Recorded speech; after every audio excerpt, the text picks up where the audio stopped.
공자의 어록인 논어, 오늘은 선진편 8장 여기에 대해서 현대적으로 응용해보는 시간 방송을 해보도록 하겠습니다. 오늘 때 이 문장이 짧네요, 그렇죠? 먼저 읽어드린다면 안년사 자왈희라 천상예여 천상예라. 제가 이제 논어 방송을 할 때 공자가 가장 아끼는 제자 안년 아내가 죽었을 때 하늘이 나를 버리는구나, 하늘이 나를 망하게 하는구나 라고 가끔 그렇게 방송했는데 오늘 바로 그런 대목입니다. 해석해 드린다면 안년사, 안년이 죽었네요. 자왈 희라, 이 희라 말은 슬픔입니다. 슬프다. 그런데 어떻게 말하냐면 천상예라, 이 상자는 상을 당한다 그런 뜻이잖아요, 그렇죠? 근데 이걸 다른 뜻으로 망한다는 뜻도 있습니다. 하늘을 천상예, 나를 망하게 하는구나, 나를 망하게 하는구나라고 하네요. 여기서 나를 망한다는 어떤 뜻일까요?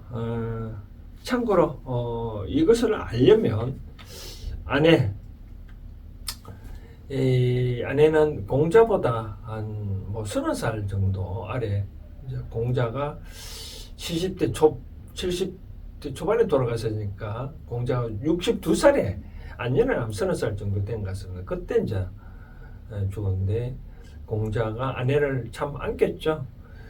이 안빈낙도를 즐기고 또 누가 개강자가 물어보니 누가 화학 배우는 거 가장 좋아하느냐라고 하니까 또 아내다고 말하고, 또 아내가 얼마만큼 더 뛰어났냐면 공자가 자공이 물어봤죠. 이 자공한테 이제 니하고 아내하고 비교 어떡하냐라고 하니까 자공은 제가 항상 말씀드렸다시피 무자공이면 무공자다. 그러니까 자공이 모든 살림 사람 살았기 때문에 자공이 아니었으면 오늘 공자가 없을 정도로. 그런데 이 자공이 그렇게 말하는 거죠. 스승이 어떻게 아내를 저를 비교합니까? 이 선생님 말씀을 들으면 저는 두 개는 알지만 아내는 열을 안다라고 해요. 열을 안다는 게 뭔가요? 열렸다. 모든 걸 다 안다는 뜻이겠죠, 그렇죠? 그러니까 이 공자 그만큼 아꼈고, 나를 열 제자다, 수제자다. 이제 내가 갖고 있는 어떤 생각을 이제 이을 사람은 아내가 죽었으니까 그러면 내 돈은 누구한테 전달할 것인가 절망에 빠졌죠, 그렇죠? 그래서 이제 사람들이 하늘이 이제 나를 버리는구나라고 이제 그렇게 이제 대답을 했다고, 이제 말을 했다고 많은 사람들이 하고 있는 것 같아요. 저는 이거에 대해서 두 가지 정도 한 말씀을 드리고 싶은데, 사실 그 첫 번째는 사실 그렇죠. 수제자가 죽었다고 하니 참 마음이 아프겠죠, 그렇죠? 근데 도를 이을 수 없다라고 그렇게 좀 편협하게만 생각한다면 너무 좀 좁게 보지 않겠냐라고 생각을 하는 것 같아요. 사실 저도 참 아픈 역사가 있는데, 저 위로 형님이 계시는데, 제가 아마 초등학교 1학년 때고 형님이 아마 초등학교 6학년 때, 자 우리 동네에 저수지가 들어서고 할 때, 이제 물론 이제 여름에 저수지 공사하는 그 물엉덩이에서 수영하다가 이제 돌아가시는데, 물론 이제 헤엄을 잘 못 쳤겠죠. 그러다 보니까 우리 어머니가 큰 아들에 대한 이제 믿음이 얼마나 크겠습니까? 이제 그래서 죽었다고 하니, 제가 그때 봤을 때 땅을 치고 통곡하는 걸 제가 본 적이 있는데, 이제 왜 어머니께서는 그렇게 땅을 치고 했을까요? 그만큼 믿음이 컸기 때문에, 아까 공자가 말한 대로 자기 도를 이을 제자가 죽었기 때문에, 내가 그렇게 다 폭 빠졌기 때문에 크지 않았을까. 저는 이제 인문학적으로 뭐 비유는 그렇지만 그런 생각을 하고 싶습니다. 신은 누구나 다 소중하거든요. 소중한데 내가 본인의 행동을 잘못하면 그렇게 이제 두 가지를 봐야 되거든요. 왜 자식을 대로 갔느냐라고 봤었을 때 왜 가장 아끼던 제자, 아끼는 자식을 대로 갔을까 한번 반성을 해보라고 했지 않았을까. 뭔가 모르게 부모가 잘못 살고 있다라고 했기 때문에 그렇지 않을까. 그래서 다른 자식도 소중한데 그에 대해서만 하니까 하느님은 신은 요 제자를 또 아끼니까 그럼 요 아들을 없애야 이 자식을 좀 더 크게 키우지 않겠냐. 이 자식보다 하느님 입장에서는 신의 입장에서는 이보다 얘를 더 키워야 세상에 도를 빛내게 하니까 그럼 어떻게 신은 자감이 들어가겠죠, 그렇죠? 그러니까 누가 가장 어떤 아픔이 있다면 왜 그렇게 했을까 한번 반성을 해보는 것도 좋지 않겠냐는 그런 생각이 들고, 또 하나는 말씀드리고 싶은 사항은 너무 그렇게 편협한 생각을 한다 그러면 아내가 죽어도 안녕히 죽어도 오늘 공자 오늘까지 있었잖아요, 그렇죠? 그러니까 너무 그렇게 너무 좁게만 해석하면 안 되지 않겠냐는 생각을 한번 해봅니다. 공자의 그 인간다운 면, 성인이지만 이렇게 이제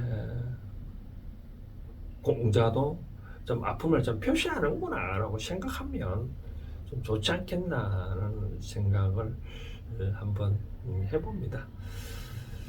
그렇지 않요. 그렇게 편협한 생각한다 하면 오늘날 뭐 아내가 없어도 현재 유괴라는 게 있어 왔잖아요, 그렇죠? 바로 그렇게 말씀을 드리고 싶습니다. 자, 오늘은 이렇게 선진편 8장에 대해서 나의 생각을 다시 한 번 더 정리를 해보겠습니다.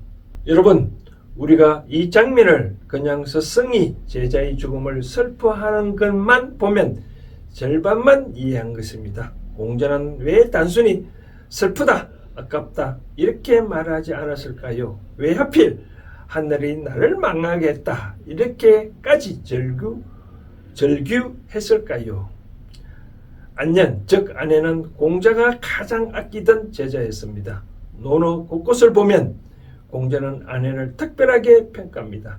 가난해도 원망하지 않았고 배우기를 좋아했고 욕심이 적었으며 늘 자신을 반성하던 사람입니다. 공자가 보기에 아내는 단순히 공부 잘하는 제자가 아니었습니다. 내 뜻을 가장 깊이 이해한 사람이었습니다. 다시 말하면 공자의 철학과 정신을 가장 온전히 이어받을 가능성이 있는 사람이었다는 것입니다. 그런데 그 아내가 젊은 나이에 죽어버립니다. 공자는 단순히 제자를 잃은 것이 아닙니다. 내가 평생 전하려 했던 도가 끊길 수도 있겠구나. 그 절망감이 밀려오는 것이기 때문이었죠. 그렇게 천상녀라고 말한 것은. 그래서 공자는 하늘이 나를 망하게 했다라고 말했다고 보여집니다. 여러분 또 살아가다 보면 이런 순간이 있습니다. 이제 정말 끝났구나. 그런 마음이 드는 순간 말입니다. 믿었던 사람을 잃어버렸을 때, 평생 키워온 일이 무너졌을 때, 내 뜻을 이해해주던 사람이 떠났을 때, 그때 사람은 단순히 슬픈 것이 아닙니다. 내 인생의 의미 자체가 흔들리는 느낌이 오게 됩니다. 공자도 인간이었습니다. 위대한 성인이라고 해서 감정이 없었던 것이 아니죠. 오히려 진정한 성인은 사람의 아픔을 깊이 느끼는 사람입니다. 여기서 중요한 것은 공자가 원망의 대상을 하늘로 돌렸다는 점입니다. 당시 공자에게 하늘은 단순한 자연이 아니죠. 우주의 질서이고 인간의 운명이었으며 도덕적 원리였습니다. 즉 공자는 이렇게 말합니다. 왜 하필 저 사람을 데리고 가셨습니까? 왜 가장 필요한 사람을 먼저 데리고 가셨습니까? 이 절규 속에는 인간의 한계가 담겨져 있습니다. 아무리 훌륭한 사람도 죽음을 막을 수는 없었다. 아무리 큰 뜻이 있어도 세상은 내 계획대로 움직이지 않는다. 그래서 인생에는 늘 겸허함이 필요한 것이다. 여기서 우리가 더 중요한 점을 봐야 합니다. 공자는 절망했지만 그 절망 속에서 삶을 포기하지 않았습니다. 아내가 죽은 뒤에도 공자는 계속 가르쳤고 계속 길을 걸어왔습니다. 이것이 군자의 태도입니다. 사람은 누구나 무너질 수 있습니다. 하지만 중요한 것은 무너진 뒤 다시 자기 길을 가느냐입니다. 요즘 사람들은 조그만 상처받아도 이제는 끝났다 생각합니다. 하지만 공자도 그랬습니다. 다만 차이가 있다면 공자는 그 절망을 품고도 자기 사명을 놓지 않았다는 것이죠. 오늘 이 논어의 구절은 우리에게 이런 질문을 던집니다. 당신은 정말 소중한 사람을 곁에 두고 있는가? 그리고 또 하나, 그 사람이 떠난 뒤에도 당신은 자기 길을 걸어갈 수 있는가? 인생에서 사람의 인연은 영원하지 않습니다. 부모도 떠나고 배우자도 떠나고 친구도 떠나고 제자도 떠납니다. 그러나 중요한 것은 그 인연이 내 삶 속에서 어떤 의미를 남겼냐입니다. 아내는 죽었지만 공자의 정신 속에서는 살아 있습니다. 그래서 결국 공자의 도는 끊어지지 않았습니다. 오늘 논어 선진편 8장은 성인도 슬퍼한다는 것을 보여주는 장면입니다. 그리고 동시에 슬픔 속에서도 자기 길을 놓지 않는 것이 군자라는 사실을 보여줍니다. 여러분은 혹시 지금 삶에서 큰 상실을 겪고 계십니까? 그렇다면 이 공자의 이 절규를 기억해 보십시오. 하늘이 나를 망하게 하는구나. 하지만 그 절규 뒤에도 공자는 다시 길을 걸었습니다. 우리 인생도 마찬가지입니다.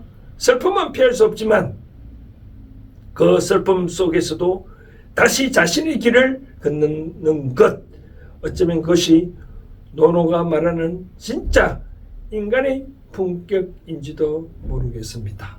감사합니다.